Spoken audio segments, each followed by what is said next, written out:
นี่คือภาพบรรยากาศห้วยดอนกวนแห้งทางเทิงได้ทางเทิงก็ห้วยดอนกวนบ้านอ่างตำบลนาตาลมื่อนี้ห้วยดอนกวนน้ำแห้งเลยเทิงไปกระเซ็นไม่ยากมียิงกระเจ้าสอนนะผมสอนกุ้งสอนซิวไว้งานทางเทิงนะมันยิง4-5 คนมันบักน้องผ่ายเห็น5 คนแต่ก็จะมาสอนทางเทิงห้วยดอนกวนอ่างเต็มน้ำห้วยเห็นตาดมันมีไม่ยากมียิงจะมาสอนซิวนะห้วยดอนกวนแห้งเหมือนพี่น้องเลยมีคนมาสอนห้วยดอนบริเวณห้วยดอนกวนมีเล่นนี่ก็ลายน้ำแห้งได้เหมือนนี้ก็เจ้าเปิดน้ำสร้างสะพานสปริงเวย์ด้านหน้าของอ่างเก็บน้ำห้วยหินตาดมือนี้ก็มีการเฮ็ดสะพานสปริงเวย์เนาะแต่ทางเทิงนี่มีคนมาสอนนะหนึ่งมือยิง4-5 คนผู้ค้าเห็นไหมเขาเจ้าย่างบังไประหว่างนึงเห็นเรือที่3 คน2 คนบ่เห็นในบัง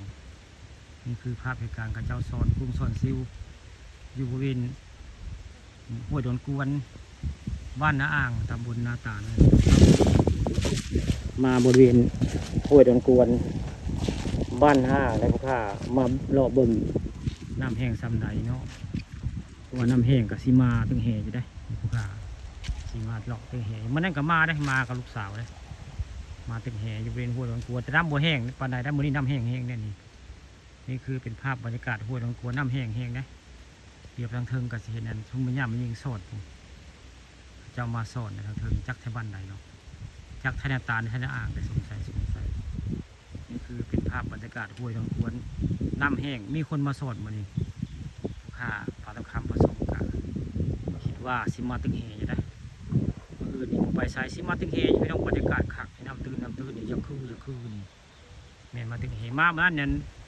ตอนี้ยังบ่เห็นได้พี่น้องในตอยังอยู่ใต้น้ำเลยไม่ตออยู่ทางเทิงพี่น้องนี่เห็นคักนี่ตอพ่นคักไทยมามื้อนี้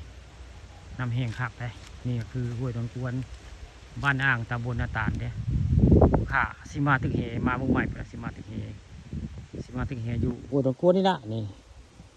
บ้านนี้ตอนบ่ายแล้วเบิ่งบรรยากาศกะตะเวนกับบ่ายแล้วพวกข้าก็สิได้มอสระเมือนี่บ้านสายแล้ว